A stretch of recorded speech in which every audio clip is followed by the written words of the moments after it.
Korruption drabbar Sveriges förvaltning i allt högre grad, från ekonomiska tveksamheter till direkta lagbrott. Hur ser den svenska korruptionen egentligen ut?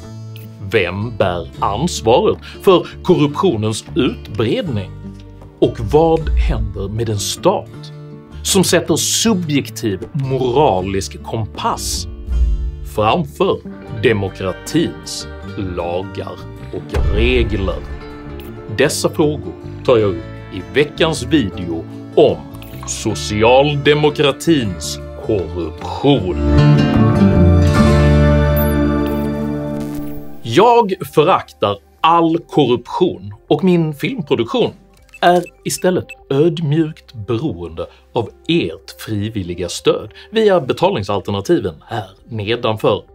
Jag vill därför passa på att rikta ett stort tack till alla de av er som bidrar, så att vi tillsammans kan fortsätta att bekämpa både korruption och destruktiv politik.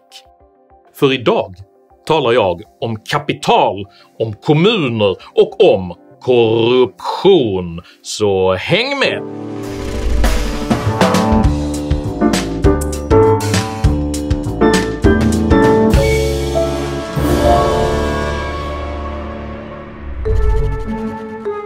Under 1600-talet utvecklade statsmannen Axel Oxenstierna en förvaltningsmodell för Sverige som under århundraden betraktades som en av världens mest välorganiserade och framgångsrika byråkratier. Oxenstierna la grunden för det moderna Sverige med en centraliserad förvaltning och med neutrala, professionella tjänstemän vars lojalitet låg hos staten snarare än hos politiska makthavare. Denna effektiva administration möjliggjorde den svenska stormaktstiden, och Sveriges högutbildade neutrala förvaltningstjänstemän blev förebilder i hela Europa. Mycket tyder nu på att dagens offentliga tjänstepersoner har övergett Oxenstiernas professionella neutralitetsideal och istället agerar aktivistiskt, där lojalitet med subjektiva politiska ideal sätts framför både stat och regeringsmakt. Ett konkret exempel på detta är hur vänsterstyret i Göteborgs stad sedan makttillträdet efter valet 2022 systematiskt har brutit mot både regelverk och mot lagar. Istället har man försökt driva en ideologisk politik som ofta står i direkt konflikt med Sveriges regering. Ett exempel på detta är de djupt tveksamma fastighetsaffärer som Socialdemokraterna försökt göra med sitt eget bildningsförbund ABF i Göteborg. Detta genom att först sälja dem en skola till ett underpris på 23 miljoner kronor för att sedan försöka köpa tillbaka skolan till ett enormt överpris på 185 miljoner kronor. Konkret skulle denna affär ha inneburit en enorm kapitalöverföring från Göteborgs skattebetalare till Socialdemokraternas krisdrabbade föreningsliv.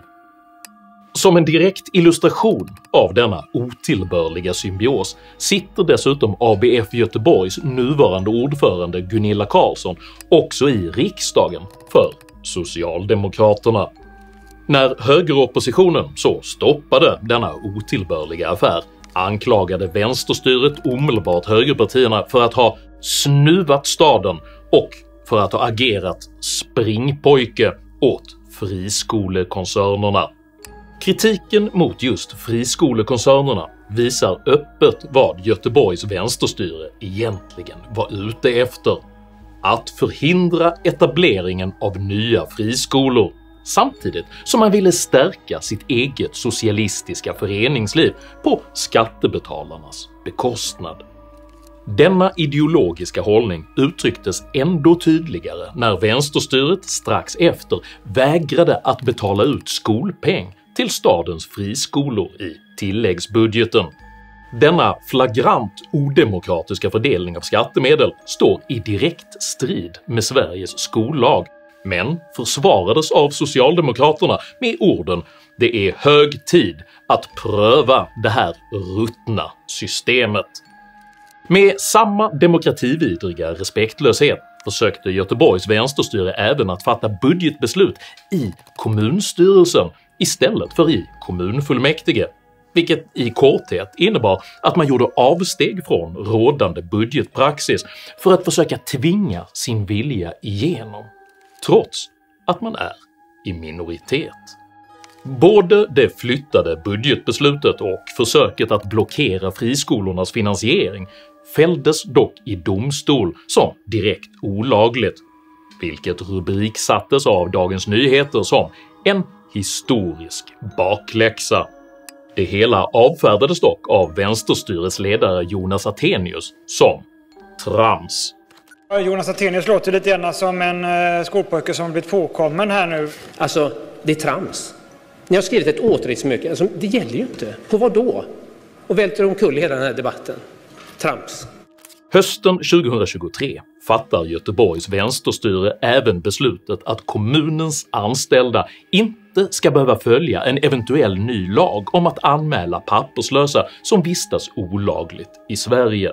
Men de cirka 50 000 personer som är anställda av Göteborgs stad, de riskerar inte att bli av med jobbet om de struntar i lagen.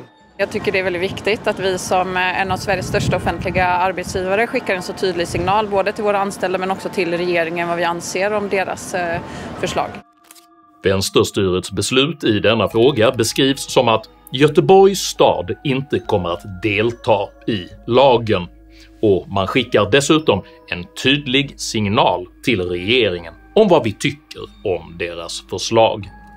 Som om det inte vore demokratividrigt nog att som kommun försöka välja bort lagar som man själv ogillar, så valde Göteborgs vänsterstyre även att, i direkt strid med kommunallagen, fatta beslut om att bojkotta alla varor från Israel. Hela den borgerliga oppositionen reserverade sig mot detta beslut, och förvaltningsdirektören påpekade skriftligen beslutets olaglighet, eftersom internationella politiska ställningstaganden görs på statlig nivå, inte kommunal. Kommuner och regioner får själva ha hand om angelägenheter av allmänt intresse som har anknytning till kommunens eller regionens område eller deras medlemmar. Men de får inte ha hand om sådana angelägenheter som enbart staten, en annan kommun, en annan region eller någon annan ska ha hand om. När vänsterstyret anmäldes för detta olagliga beslut försvarade sig kommunstyrelsens socialdemokratiska ordförande Jonas Attenius med att man följt sin moraliska kompass. En åklagare har inlett förundersökning om misstänkt tjänstefel efter en polisanmälan mot politiker i Göteborgs stad efter beslutet om bojkott av varor från Israel. Nej, men så här är det ju att vi har en ordning om man då vill överklaga, så finns det en förvaltningsrätt som kan döma av sånt, och det gör de när politiker fattar beslut eller går en viss riktning. Och jag vill först säga att i det här fallet så stödjer våra politiker helhjärtat. De har agerat helt i linje med sin moraliska kompass, och vi kan alltså inte bara se på medan oskyldiga människor sprängs och fördrivs från sina hem, så att vi har agerat utifrån våra moraliska kompasser. Vänsterstyrets olagliga bojkottbeslut stoppades dock kort därefter av förvaltningsrätten, vilket Attenius valde att beskriva som en häxjakt på vänsterstyrets politik. Vi har ju en förvaltningsrätt som dömer av om vi har gått utanför ramar. Nu har det visat sig att man då anser att det här är utanför en ram. Men det är skillnad på att gå utanför ram och att bryta mot lagen. Har ni brutit mot lagen? Finns alltid tolkningsutrymme i en lag, och då menar jag att som politiker så är man värderingsstyrd. Då måste man också kunna agera utifrån sin moraliska kompass. Det är ju en häxjakt rent ut sagt. Det här handlar ju om att man inte gillar våran politik. För att bemöta denna kritik fick jag en intervju med Axel Darvik som är kommunalråd och gruppledare i Göteborg. Axel Darvik, du är liberal politiker och kommunalråd samt gruppledare i Göteborg. Du har polisanmält vänsterstyret i Göteborg. Varför? Ja, men det är ju enklare för att de bryter mot lagen. Och det får man inte lov att göra. Och de har inte bara gjort det en gång, utan de gör det upprepade gånger, så bryter man mot lagen. Vad var till exempel problemet med ABF-försäljningen av Odinskolan? Ja, först var det att man sålde skolan till underpris. Så att de fick en fin gammal skola väldigt billigt. Sedan så kom ABF ekonomiska bekymmer. Och då bestämmer man sig för att kommunen ska köpa tillbaka skolan till ett överpris för att på det sättet ge pengar in i ABF. Och jag tycker inte att man kan använda kommuninvånarnas pengar för att rädda sitt eget bildningsförbund. Sen så har ni även haft en konflikt rörande vänsterstyrets hantering av budgetbeslutet. Kan du berätta, vad var det som hände där? Styret i Göteborg har inte egen majoritet utan saknar en röst i fullmäktige. Det struntar de i och klubbar den här då bara i kommunstyrelsen, för då kan de själva göra precis som de vill. Det sa vi, så där får man inte lov att göra. Det står ju i kommunallagen. Det struntar vi i, sa de rödgröna. Och därför så överklagar jag detta beslutet till förvaltningsrätten som gav mig rätt.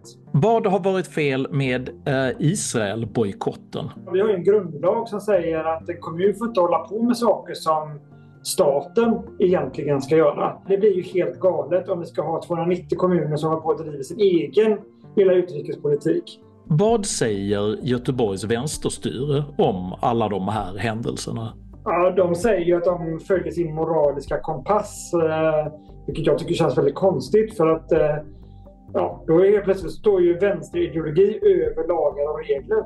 Men då har vi egentligen inte ett fungerande samhälle alls längre.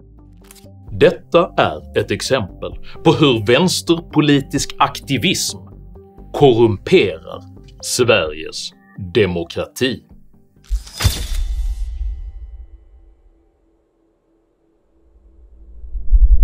I veckan avslöjade Sveriges Television att högt uppsatta företrädare för Socialdemokraterna i skandalkommunen Botkyrka under en längre tid har betalat ut dubbla löner till sig själva. 2 kommunalråd i opposition i Botkyrka, Socialdemokraterna Emanuel Shashakevic och Jasmin Ergul, har anställt sig själva som politiska sekreterare trots att det går emot kommunens reglemente. Det socialdemokratiska oppositionsrådet Emanuel Shashakevic försvarade sedan detta regelvidriga löneupplägg som en naturlig konsekvens av att Botkyrkas nya högerstyre hade sänkt hans arbetstid. När jag fick min roll som oppositionsråd så valde sittande styre att gå in och halvera min lön och min årsarbetstid egentligen och säga att nej, men du ska bara jobba så här mycket. Och då behöver vi kunna göra en kombinationstjänst här där man dels är kommunalråd i opposition eller oppositionsråd men också har en politisk sekreterartjänst. När Shashakevic konfronterades med det faktum att hans samlade dubbelavlöning på 800 000 kronor om året bryter mot kommunens eget regelverk sköt han ifrån sig ansvaret till kommunkansliet. Och det är inga små summor det handlar om. Exempelvis tjänar Emanuel Shashakevic 800 000 kronor per år och utav dem utgör den politiska sekreterarrollen 250 000, pengar som man alltså inte har rätt till. Samtidigt så säger reglementet att du inte får göra det. Okej, det har jag missat i så fall. Vad menar du? Det står ju väldigt tydligt här i reglementet. Så du tycker inte att det är något fel du har gjort trots att det står i reglementet? Nej, om det är så att det bryter mot reglement så måste vi titta på det. Och det är därför vi också behöver prata med kommunens kansli igen. För att det är kansliet som har hjälpt oss att ta fram det här upplägget. Avslöjandet om dessa regelvidriga löneupplägg kommer bara något år efter att kommunen hade stängt flera av Botkyrkas ABF-fritidsgårdar efter att de infiltrerats av kriminella gäng. Igår kom Botkyrkas utredning om ABFs fritidsgårdar i kommunen. Resultatet visar på allvarliga brister med bland annat narkotika och våldsdåd. Men även att 11 medarbetare ska ha funnits med i brottsregistret. Mitt uppdrag är att säkerställa att alla barn och unga i Botkyrka är trygga och säkra i de verksamheterna som är skattefinansierade. Om man läser rapporten så tror jag ingen som skulle vilja skicka sin 11-åring till den miljö som där beskrivs. Hur kan något sånt här ens hända? Jag tänker den frågan måste man ställa till ledningen för ABF Botkyrkasalen.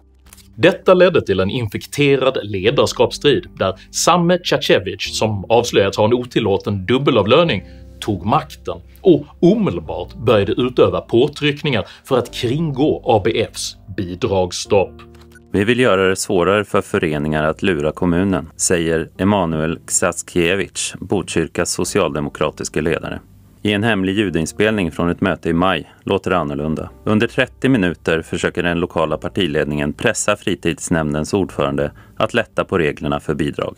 Vi i styrelsen förväntar oss faktiskt att du som ordförande i kultur- och fritidsnämnden tar med dig den här frågan och de här synpunkterna. Vi kan inte ha bidragsregler som har nästan samma skrivningar som Sverigedemokraterna har i en socialdemokratisk ledd kommun. Du behöver ju se till att få med dig antingen SIV-styrelsen eller att SIV-styrelsen får med sig dig.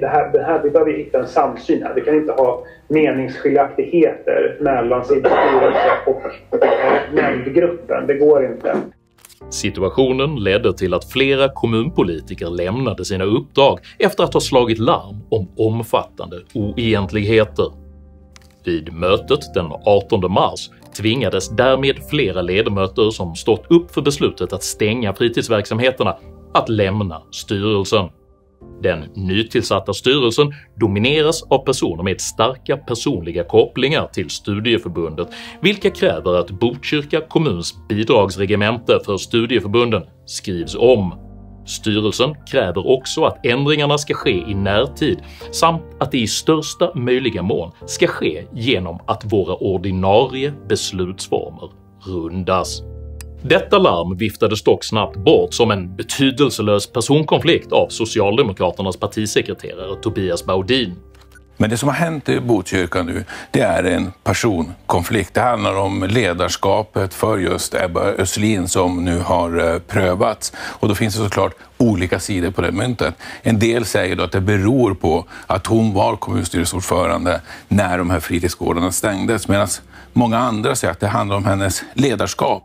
Detta följdes av att Socialdemokraterna utredde Socialdemokraterna och kom fram till att Socialdemokraterna inte hade gjort något fel alls. Jag har inte hittat några belägg eller ens indikationer på att Socialdemokraterna i Botkyrka skulle vara infiltrerade eller på något sätt övertagna av gängkriminella. I det här arbetet så har vi ju såklart tittat ändå lite närmare på några personer. Ja, vi bedömde inte att vi behövde gå vidare med dem. Och du kan inte säga någonting om varför?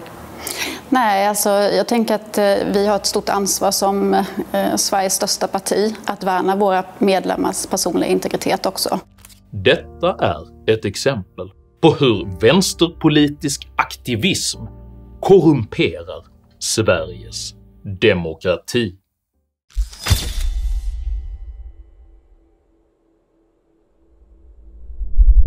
Ett tredje exempel på denna socialdemokratiska korruption är hur den före detta generaldirektören för biståndsorganisationen Sida, Karin Jämtin, medvetet saboterade högerregeringens möjligheter att reformera Sveriges biståndspolitik. I egenskap av statlig myndighet som lyder under Utrikesdepartementet styrs Sidas arbete via regeringens förordningar och regleringsbrev. Praxis är därför att avvakta med långtgående beslut när en ny regering träder till, i synnerhet när den nya regeringsförklaringen indikerar att man ämnar genomföra omfattande reformer av just biståndspolitiken.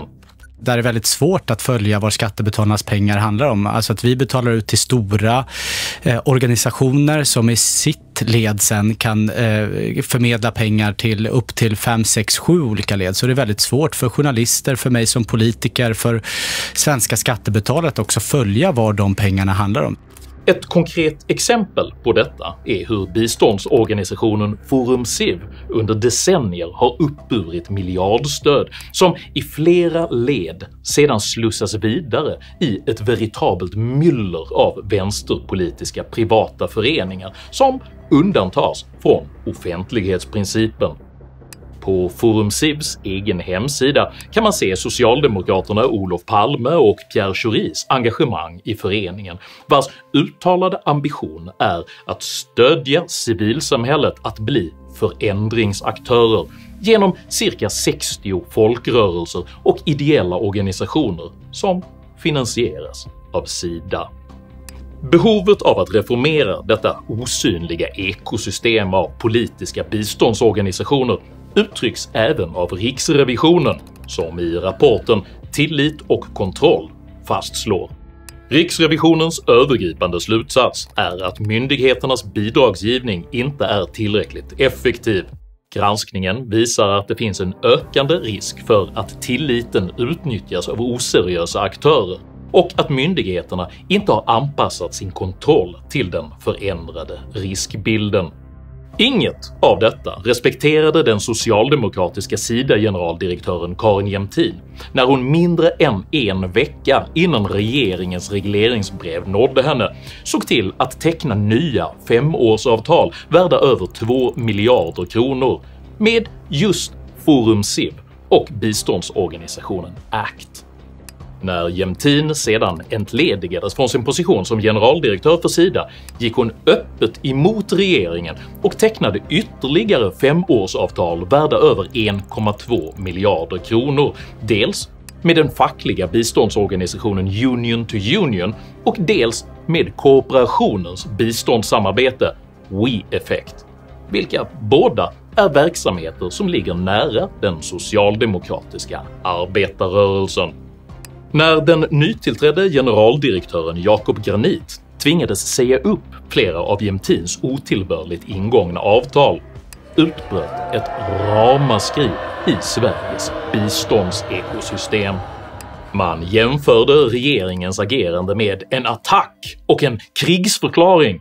Fackföreningsorganisationen Union to Union beskrev det som en drastisk kalldusch och Dagens Nyheter rapporterade att Sveriges folkrörelser rasar mot förändringar som hetsas fram och att regeringen borde hålla de avtal som Jämtin redan ingått med dem.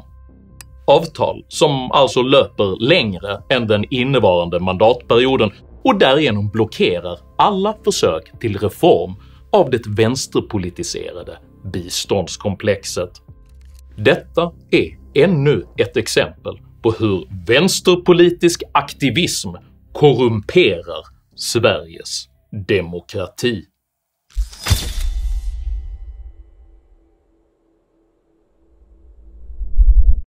Alla dessa exempel på politisk och ideologisk aktivism inom den svenska förvaltningen summeras mycket kärnfullt av det upprop som i valrörelsen 2018 signerades av 261 förment neutrala tjänstepersoner på Utrikesdepartementet.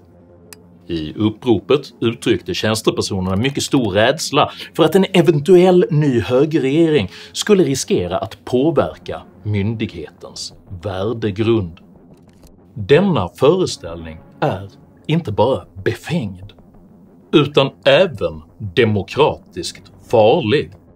För när tjänstemän och kommunpolitiker sätter sin egen moraliska kompass eller värdegrund framför Sveriges lagar och förordningar, så visar de att de faktiskt inte förstår vad en representativ demokrati faktiskt är. I en representativ demokrati är folkets vilja menad att speglas av de partier man röstar på, vars uppgift sedan är att genomföra den politik man gått till val på. Efter att politiska förslag har godkänts av riksdagen är det förvaltningens uppgift att verkställa besluten till punkt och pricka. Inte att vägra att delta, att utmana ett ruttet system eller att sända signaler till regeringen. När offentliga tjänstepersoner subjektivt börjar ta ställning för eller emot olika typer av beslut istället för att genomföra den politik som folket faktiskt röstat fram, så saboteras inte bara förvaltningens förmåga att effektivt verkställa beslut, det undergräver även den svenska statsapparatens demokratiska legitimitet. Problemet här är att socialdemokratin har kommit att identifiera sig själv med staten i så hög grad att man uppfattar all icke-socialdemokratisk politik som så illegitim att man är beredd att bryta mot både praxis och mot lagar för att förhindra dess genomförande.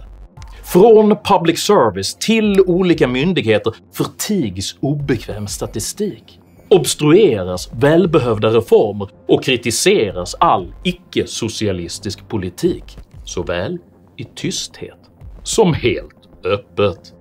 Och nej, inte heller borgerliga politiker är utan skuld.